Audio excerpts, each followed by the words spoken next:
Marcus Long, what's up, friend? How are you? I'm doing well. Thanks, brother. Appreciate you having me. Yeah, man. This is a member spotlight for the Military Investor Network, and excited about just getting to talk about more about what you're up to, what your background, and get to for our members to get to know you a little bit better. So let's just start with kind of your background, who you are, and where you came from. Yeah, no, I appreciate that. First of all, I'm a husband.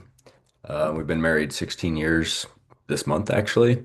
Nice, Father of two, so we have a 11-year-old daughter, 8-year-old son, and kind of going rewinding a little bit. Grew up in Northeast Missouri. Went into the Navy, enlisted in the Navy right out of high school.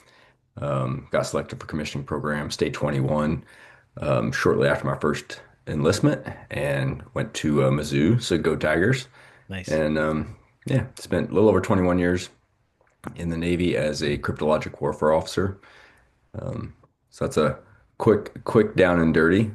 Happy What to dig so in wherever you want. what is cryptological warfare officer? Like my David, my business partner, was that same thing, and he still can't explain to me like exactly what it is. I know it's like super secret and Yeah, well, deep that's that detail, but he's not super smart, so yeah. that's probably why. But no, I mean, generally, our background goes into like signals intelligence, when you read about like World War II stories and intercepting codes and things of that nature. And obviously it's developed a lot since then, but a lot within the radio frequency spectrum of signals and in more recent years, stuff within like cyber and satellite things and other things like that as well. So kind Yeah. of it's probably went more broad than um, well, we can go into the cyber and all that kind of stuff. The No, Navy's it's okay. splitting ways, but yeah, that's for another day. Yeah, no, it's good, man. And we've had, a long relationship now, and it's been a lot of fun. I've invested in some of your deals, and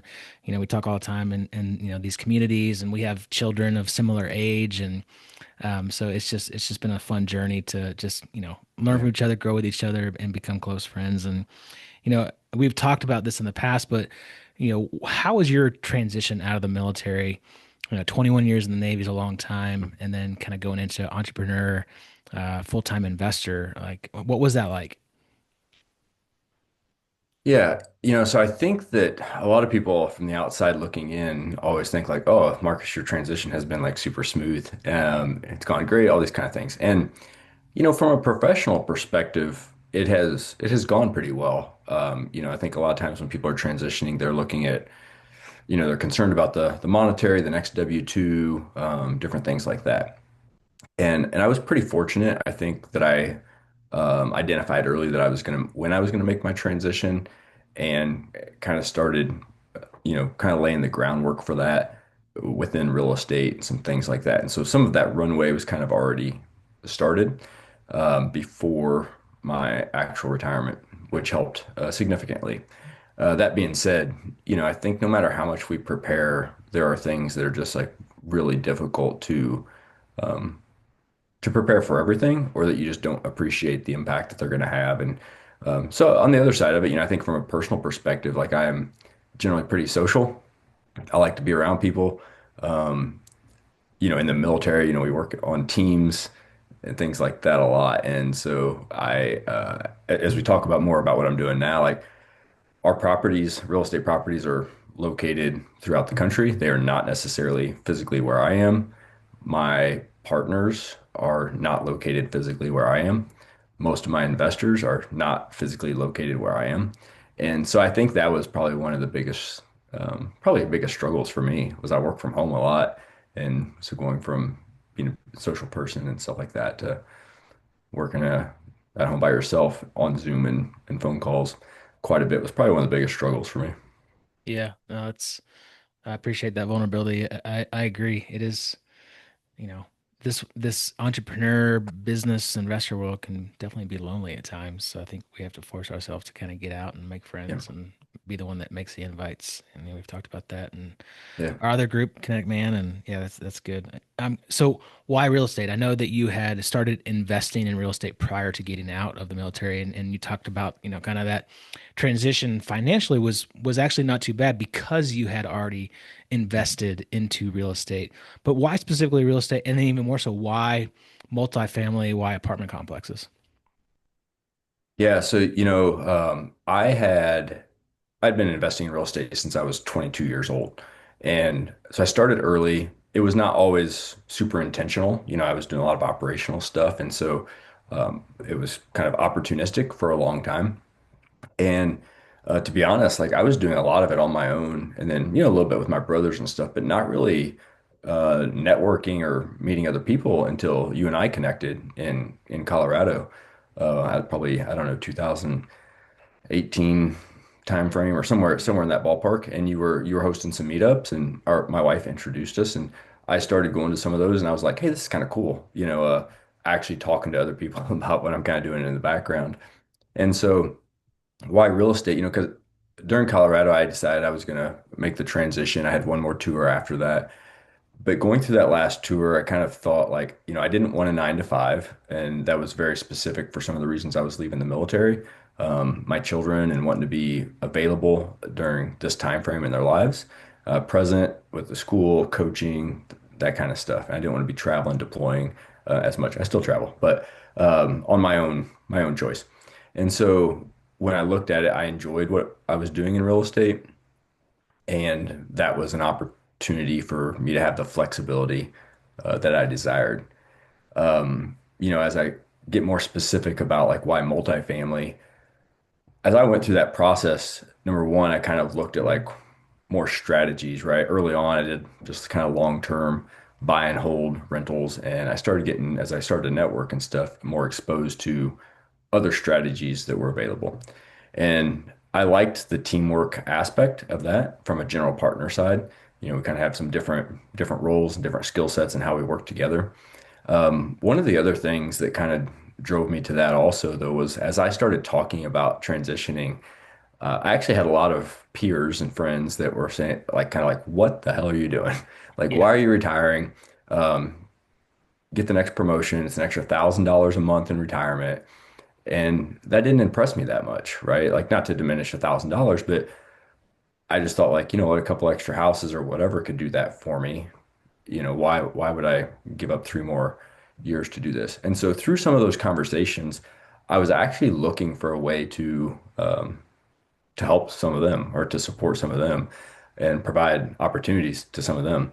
And so, the combination of the teamwork aspect of multifamily and the economics, I think, from my perspective, that it is as an investment, but also it provided me the opportunity to share that with them, to educate some of them on the opportunities that were available for them to invest in real estate, whether they wanted to be actively involved or not. That's cool, man. And you have such a servant heart and are a servant leader and are always trying to, help others, educate, teach, and mentor others. And so I think it fits perfectly with, what you're doing. And speaking of, so like again, like when we met in 2018, you had some single family rental properties with your brothers Mhm. and had done a few things, but like, dude, you've grown a lot since then, right? So tell the members, tell everyone like where you're at now. Like, just brag. Feel free to brag, Yeah. please. Well, yeah, I mean, I guess the journey a little bit is when we first connected, and I don't remember the, exact, but probably it was, I probably had like 12 single family houses or something, somewhere in that ballpark, 12, 15. And, and they were nothing significant. They were, small houses in rural Missouri and stuff. And so not major cash flow or anything. And actually, I talked to you, remember a trip coming back from England after we had moved there, and I sat down with you in Colorado. And, we thought my family was going to travel a lot and stuff initially. And so I was looking for some passive things. And so that's when I really got connected with private lending. Talking to you about that and invested in a couple like passive, as an LP myself and some multifamily and other syndications. Of course, COVID happened and I decided to take advantage of the time at home and, focus on, hey, what's next, for me. And that's kind of when I made the transition as an active partner. And so we closed on My first property as a general partner in July of 2021. It was a 100 unit in Tulsa, Oklahoma. And what are we, just slightly over 4 years later, general partner on a little over 1,600 units in, across Amazing. Oklahoma, Texas, a little bit in Tennessee and Ohio and some other stuff, but mostly Oklahoma and Texas. That's awesome, man. That's awesome. Um, what did you learn from your military days, and how's that transitioned into, this entrepreneur, full-time investor role? Like, what can you like name specifically anything that you kind of learned from the military and the skills that you had created to then, transfer over? Yeah, I think there's probably two or three things that I associate a lot of times. One I kind of already alluded to was kind of the teamwork aspect. And I mean, really, I mean that can be applicable in a lot of industries and stuff, but you work as a team in the military and you have certain roles and things. And that's one of the things. There are some strategies in real estate that you need an external team, but with multifamily, you really have an internal general partnership team and an external team. And so that's one thing I think is relevant. The other one is like kind of the ability to pivot when you need to. In the military, a lot of times you're told like, hey, you're deploying here and you train for 5 months, and then like, oh dark 30, they're like, just joking, you're going somewhere else. Yeah. And you kind of have to shift. And like, not that we want to do that in our strategies all the time, but I think that it helps us prepare, when things don't go quite as planned to have the backup plan or, plan C, D, whatever it might be, and make those transitions when you need to. And then finally, a little bit of a kind of a can-do attitude.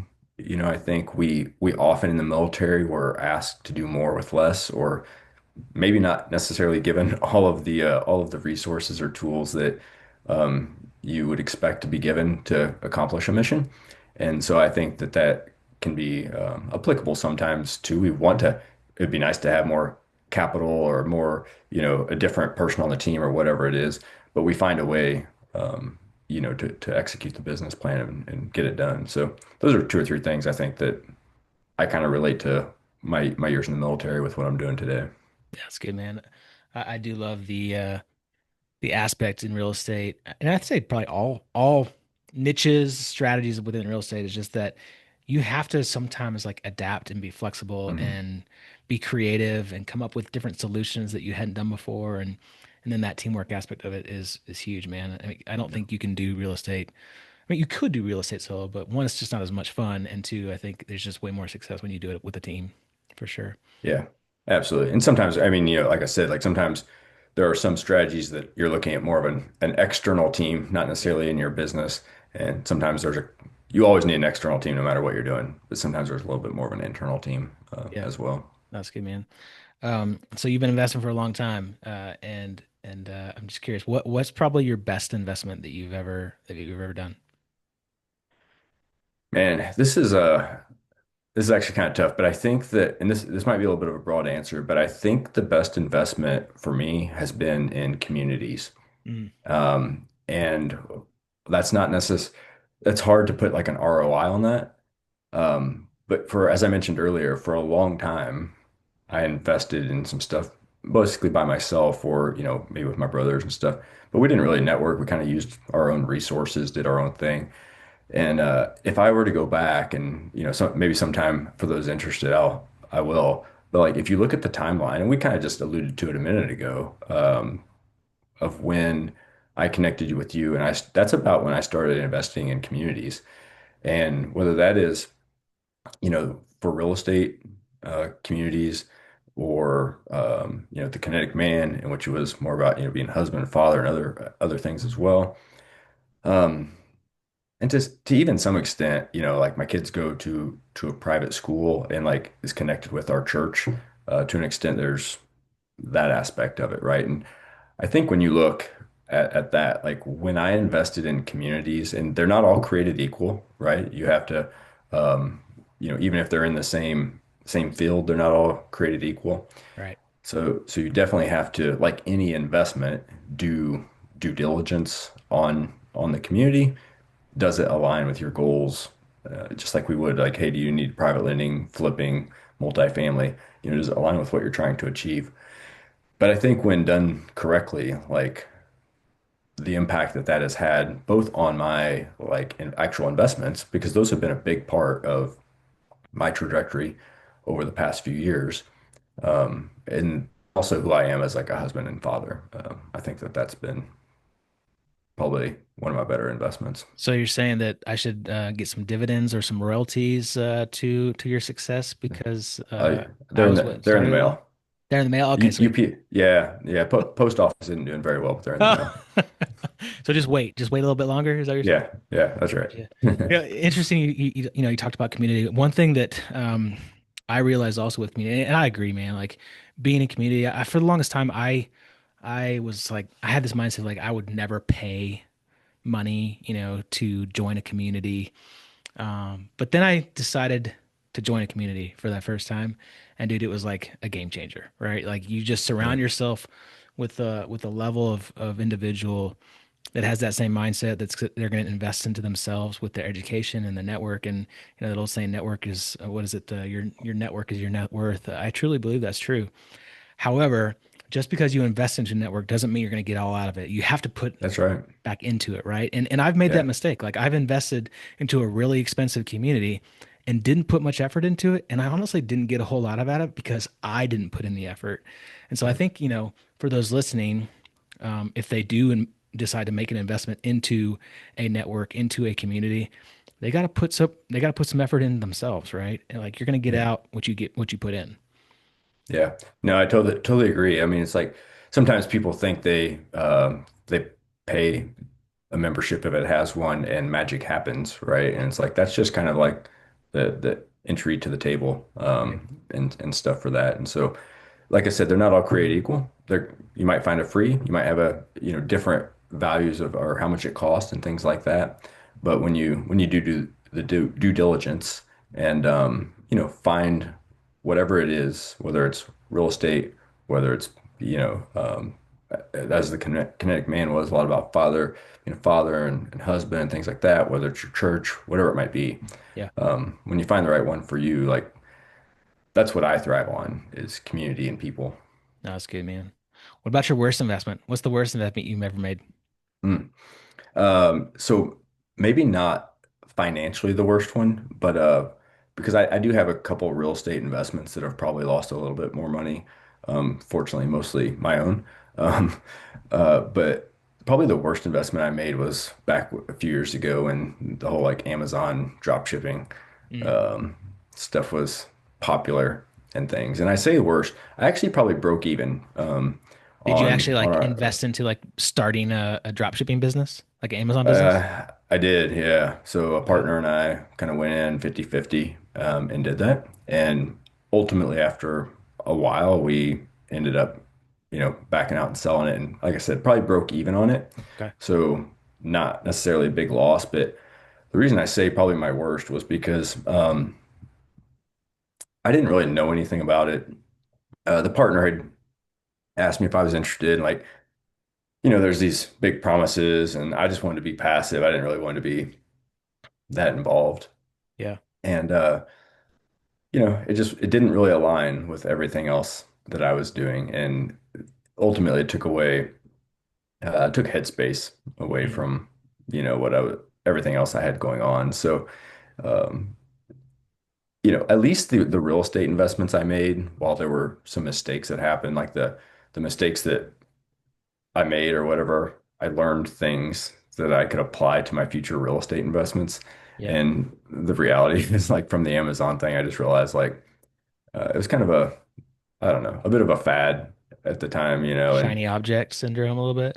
yeah, absolutely. So there's Yeah. kind of like this overpromise of a lot of money and not having to do anything and stuff. And so probably one of the worst decisions I made from that perspective. Well, and that alone is a good lesson learned, right? I think um I mean you can always learn something from the mistakes and from the failures. Um and just get back on course and Yeah. do what you do best. Curious, you said that you had started investing pretty early on, which is impressive. Not I don't think that many people start investing in real estate like in their early 20s. And I know you have kiddos and you're really into kind of teaching them, about, financial literacy and stuff like that. But if you had to go back, right? If you had to go back and give yourself some advice back when you're 20 years old, like what advice would you give? I think it's probably a little bit kind of going back to the community thing, probably in people is I probably would have been more intentional about relationships. Mm, And so, I mean, I did make some, because I've always been kind of like from very early on, some of those, I didn't really talk about this earlier, but um, my name was on an LLC when I was 13 years old, so wow. with my father and my brother. Yeah. And so, not that my father was necessarily a businessman and stuff, but it did give me the opportunity to learn some stuff. I was always kind of a finance, minded guy a little bit. And so, I didn't necessarily super intentional about real estate or other investments, but I think, as I went to the Navy and then even when I went to college, so I was a finance major in college, I didn't really like invest in relationships with like the people in my class or professors or things like that because I knew I was going to go on to the Navy. I knew Right. was getting a commission. I was like, I'm not actually going to a finance job or whatever. And so I'm involved with Mizzou in the business school now, and I talk to some of the students, and they talk about the relationships with, their professors or internships and all this kind of stuff. I was like, man, I didn't have the same experience. Mm, And really, um, when I look at it, like I said, it was probably in Colorado. I was in my early 30s when I really started to, I guess from a real estate or business perspective, invested more in relationships. Perhaps I did in the military a little bit, but I think we just never know. As I look back now, about 75% of my investors are military connections. mm, And so I think that that just goes to show you, like, we don't know, like, how the people we cross paths with, whether we're working with them, whether we get to connect with them at an event or whatever that might be, um, where even if it's not in that moment, that we have something to offer each other, um, where our paths might cross again, or how important that person might be in our network. So I think I would have invested more and been more intentional with relationships earlier on. that's good, man. I love that perspective. Um, what about talk about like mentorship? Like, did you at some point did you like seek out mentorship, like a specific individual that kind of became your mentor, and vice versa? Are you mentoring others now? Like, what does that look like in this kind of realm of relationships? Yeah, so I would say that like I probably not like in an official capacity. I didn't necessarily go ask someone to be my mentor, but like I through the military, for example, and stuff, like I often identified someone that I respected, Yeah. and I was not afraid to go ask for their time, Mm, a little bit. And hopefully, understand what it's like to ask for time, and their time is valuable. So I respected that. But, it wasn't necessarily an official mentor capacity, but when needed, I wasn't afraid to go ask to talk to them and stuff. And I think that's probably similar, with real estate and things as I've made the transition. I haven't necessarily, I've had paid mentors, I guess, a little bit through the communities yeah. and stuff. That's more of a, in a bigger group, not necessarily like one on one. But some of my partners, a couple of my partners actually have like had kind of just organic one-on-one mentors, which has influenced my business and stuff today, right? And that's part of I have that connection with their mentors a little bit too, and stuff. And so I think, there's different ways to do it, whether it is a very official mentorship Yeah. or whether you find somebody that you respect and respect their time. But I think in the organic sense, one of the reasons that my partner's mentorship was so successful is when his mentor said like, "Hey, go off and do this or research this." A lot of people don't do the work, Mm, and he would do it and come back and say, "Hey, I did the work. What's next?" yeah. And that's why like his mentor was so willing to continue to help him and ultimately help us as a partnership. That's cool. I love that. Last question. And I want to offer, the opportunity to just kind of tell people where they can find you and get to know you and your website and your socials. But um, what would you ask of the members of Military Investor Network? What would you ask of those watching this, listening to this? Like if you're going to reach out to the members of this community, like what would you ask for? Yeah, I guess two things, that come to mind is one is like number one, if like you think so as I mentioned earlier, primarily I'm a general partner on multifamily stuff. We help people passively invest through the acquisition and reposition of multifamily apartments. And like if you are interested in that and whatsoever, like as you had mentioned earlier, like I love to educate, right? Sometimes people think, oh, if I make the call, I'm committed. And that's not the case. Like I love to educate, help people understand like what it is and figure out like what their goals are and see if it aligns or if it doesn't, advise them in another direction. So if you're curious, if you just want to learn more, just reach out. If you think that if there's someone in your network that that it might be a good fit for, make the connection. I mean, like I said, 75% of my investors are military connections, and that's who I like to help. And so I love to work with people. So that'd be the one I asked. The second one I think would just be like as you think about investments, um, to think beyond our financial investments and stuff. As you know, Stu, but others may not. Like I serve on the board of directors for a nonprofit, and we really focus on the volunteer experience, but we also fund the projects that we do. And so that requires people to give of their time and treasure, and whether it's a local organization or whatever it might be, whatever's a good fit for others, as we think about investments, not just thinking about the financial ROI, but the ROI that we might get from other investments as well. That's good, man. I actually just saw a post that you had made on the socials about your projects building a house down in Mexico Mm, with your nonprofit organization. So mm, super cool stuff you're doing, man. That's investing in eternity right there. And I love it. yeah.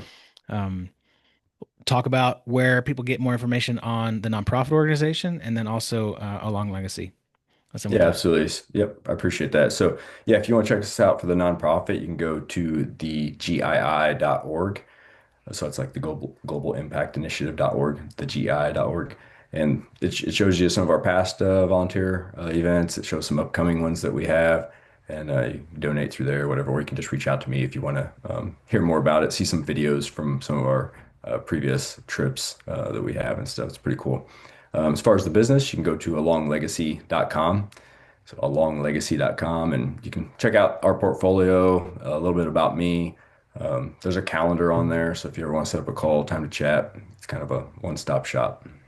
Love it, man. Well, I'm an investor in one of Marcus's deals, and it's going fantastic. And yeah, I love everything about you, brother, and so happy that you've always been a part of these communities that I've been a part of, and love to just continue to grow with you. So I appreciate you. I appreciate your time and everything that you stand for, and everything that you serve. So uh, thanks, man.